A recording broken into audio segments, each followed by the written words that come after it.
research. So there are three types of research. First is basic or fundamental research, and second is applied research, and third one is action research. So I will go through one by one. And so what is basic and fundamental research? When I say basic or fundamental research, so it is the primary research when you have already theory of anything and any topic, any subject, but you add that knowledge onto that subject. So it is called basic research or fundamental research. So it is the purpose of basic research is a generation of new knowledge for knowledge sake. It is a pure and fundamental research. Also it tends to contribute the pool of fundamental knowledge in research area. Basic research rarely helps the practitioners and directly with their knowledge and everyday thinking concern. Nevertheless, stimulus new way of thinking, and they have potential to revolutionize and dramatically improve how the practitioners deal with a problem in the future. You have already this you have that philosophy, and you have that particular thing, but you add new ideas about those things. So it is pure and basic research. And what is next? So it is applied research. When we say applied, so it is when you use your research in some work, and you do experiment with research. So it is called applied research, and it is direct toward the solution of immediate, specific and practical problem. It is performed in relation to actual problems and under the condition in which they are found in practice. So it is called applied research. And what are the steps? So growing concern is studied, and points of weakness in the system are isolated, and some of these weaknesses are selected for investigation, and investigation is followed by solution either in the laboratory or in the field. It is a solution must be maintained by planning. It is in organization, and so that is maybe may become a permanent part of a system. And when we say action research, so when action is there, and you need a immediate solution. For example, when I work in a school and when I am a teacher, so there are so many problems with student, and they faces so many problem in their studies, and with administration, and with their textbook, curriculum, syllabus and everything. So it is you need to understand those things, and you need to understand कि action research is not a permanent solution but a quick solution. There you use action research. So action research is method of systematic inquiry that teachers undertake as a researcher of their own practice. And in 1926, Buckingham used concept of action research in education for the first time, and Stephen M. Corey using this concept for the first time in field of studying and solving educational problem. And who give this term and who uses this term first time? So it was Kurt Lewin. And you need to remember those terms and remember these things. So it might get you confusing, but don't be confused, okay? And according to Corey, action research is a process by which practitioners attempt to study their problem scientifically in order to guide, correct and evaluate their decisions and action. So it is action research. And what are the characteristic of action research?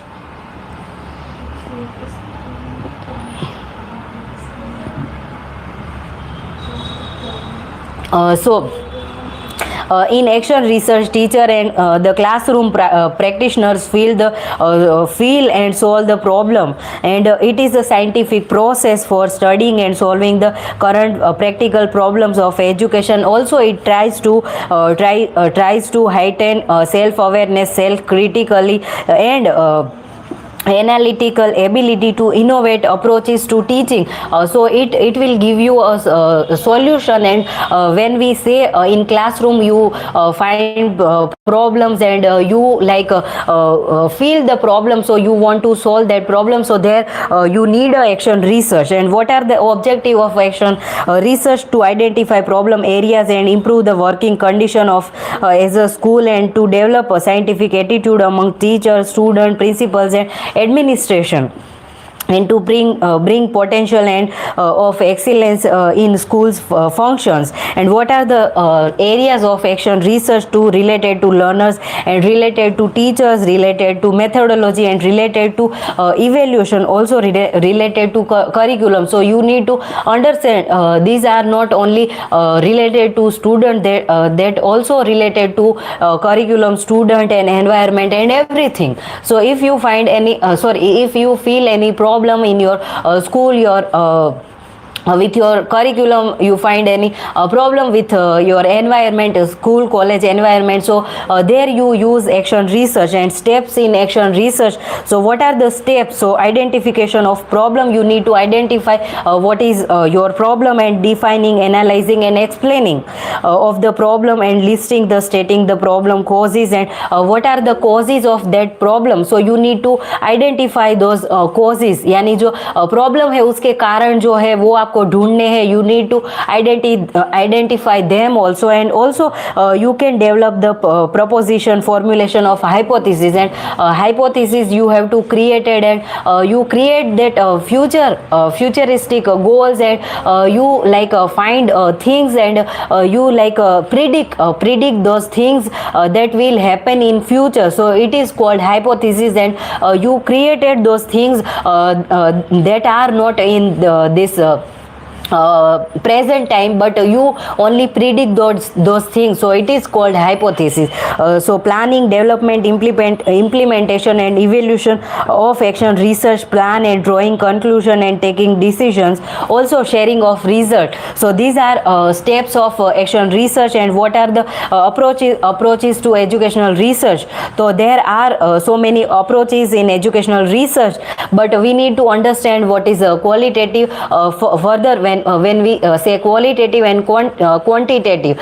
So when we say quality, so there you need to understand, when I say quality education, we need a quality education. So by quality, what you want, so you put some criteria to recognize this is a standardized education. So we put criteria to identify what is a quality education. So it is you put things, and you say okay, there are criterias, and in that criteria you can use those words you can skillful teachers, and who have a great communication skill with student, and who are very eager to share things with their students. So these are the qualities. And when I say quantitative, so what do you understand by quantitative? So quantitative, it is means you put those things in numbers, and you say okay, it is a quantitative. So it is you play with digits. So it is a quality. And when I said our college is they gave us a standardized education, and what do you understand, and how I can say this is standardized education? So I have to give them numbers. I have to tell them कि हमारे जो इतने students है, they gold medal in this field, and they are doing great in this field, so I am giving them numbers. So it is like a quantitative. So you need to understand. Okay, so qualitative research approaches, there you need to understand what is qualitative research. So in this research based on methods, the technique development in humanities and social sciences, so it develops on method, natural sciences and qualitative approaches seek to obtain qualitative information and thick description and complex and dynamic processes using holistic, naturalistic and non-manipulative methods. So it is called qualitative education. So what are Borgen and Beacon? They gave so many things for qualitative research. So this is like qualitative research as a natural setting as the direct source of data.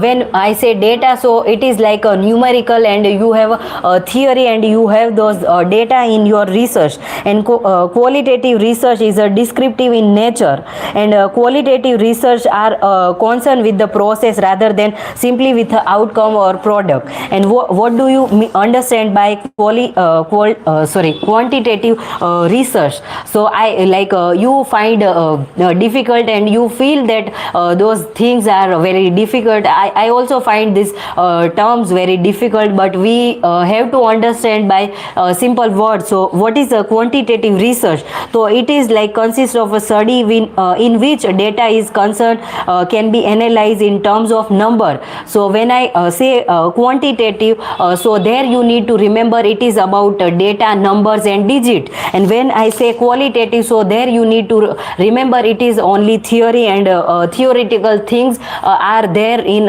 qualitative. Okay, so I also get confused in these two words, but you don't have to confuse in these two words. Okay.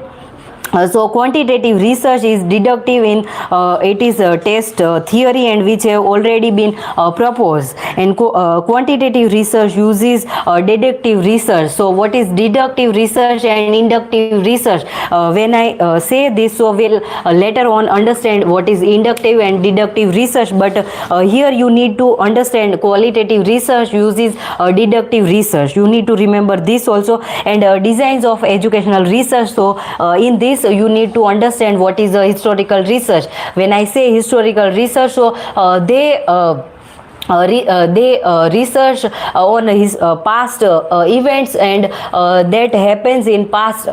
So it is like when I say I want to study about corona and what are the causes of corona on student, teacher, and how they react. So it is like in past it all happened. So it is like a historical research, and historical research design analysis the past events and develop concept and conclusion. It also analyze the previous information or events immediately and testing their validity. And types of historical research. So in there four types of historical research. You need to remember this. And if you are like doing this key, okay, I just do this thing and I just want to mug up all the things, so it will not work. And you just need to understand those things in detail, and you have to understand what is the concept and what is the idea of all of these things. So you get better ideas, and you will understand ki, okay, this is this. So types of historical research: bibliographic research, legal research, studying the history of ideas, and studying the history of institutions. So there are four historical type research. So you need to remember them as well. And you can do this thing ki, you need to clarify the concept. Say what they wants to try to tell us, and what is the concept, basic concept. So that will help you in long run. Okay. And so you also need to remember steps of research in every research. So historical research, so what are the steps in historical research? So selection of problem, formulation of hypothesis. So you find similar things in every research, but there you need to understand ki, what is the sequence and what is the chronicle order. So you need to remember this also. And in every research those steps are similar, and you find similarity in every research, but then also you have to remember the chronicle order of every research.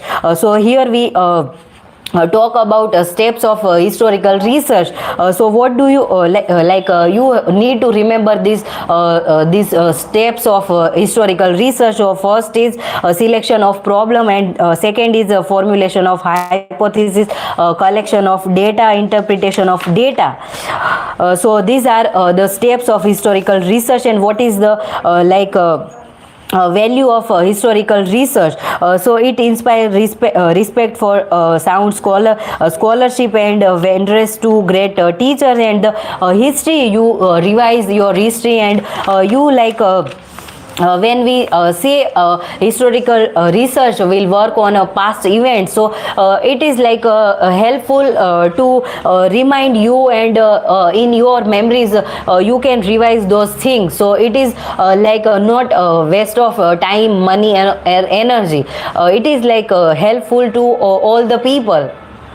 It is like memory, and you revise all those memories.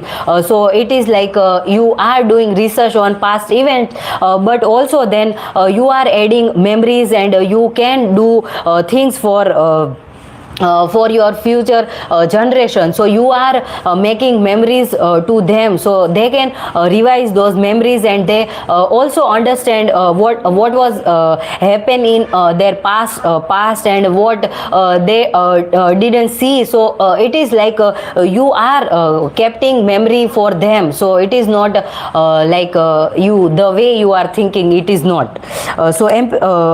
Experimental research.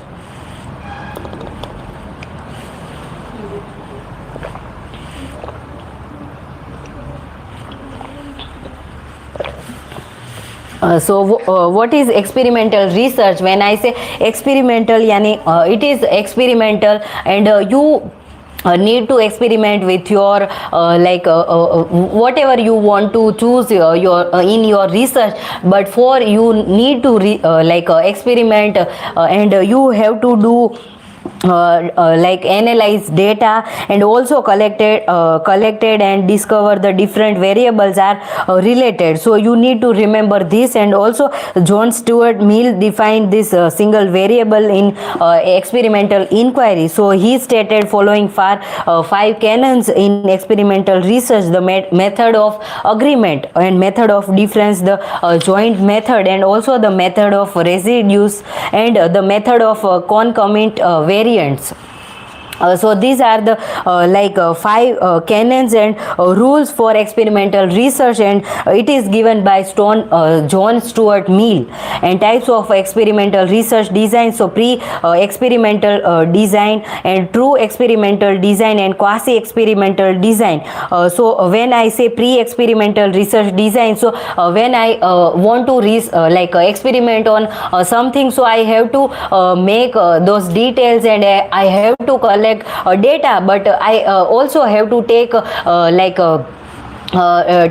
this research, and I have to take these things to my student, and they will answer my things, and I have to analyze this data. And it is called pre-experimental research design. And true experimental research design, so it is a most accurate form of experimental research design. And in this control group variables quasi-experimental research, so it is indicates resemblance. Quasi-experimental research design is similar to experimental research. So what are the characteristic of experimental research? The experimental research randomly assigns the participants to group or other units, and they provide control over extraneous variables to isolate the effects of independent variable on outcomes. Also they physically manipulate the treatment and condition for one and more other groups. So it you need to remember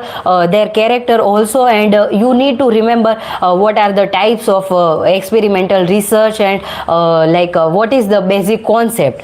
I will not tell you, and I will not remind you every time, but yeah, it is my habit, so I will remind you. And because if I am reminding you, so my mind will work on that way. So it is like this. And let's move further. Descriptive research design. When I say descriptive, so it is like concern with describing the characteristic of particular individual or a group of studies, concerned with the specific prediction and narration of facts and characteristic concerning individual or a group of situation. All are example of descriptive research studies.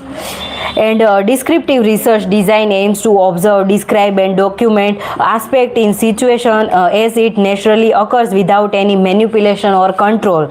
So it is like this. And when I say descriptive, so I will narrate everything in my research. So it is like a theoretical part of research, and it is like everyone wants to do research on a descriptive way. So it is like you have to narrate only a story, and you don't have to like put those data into numbers, and you don't have to like calculate anything. So it is like very easy, and descriptive studies are closely associated with the observational studies, but they are not limited with observational data.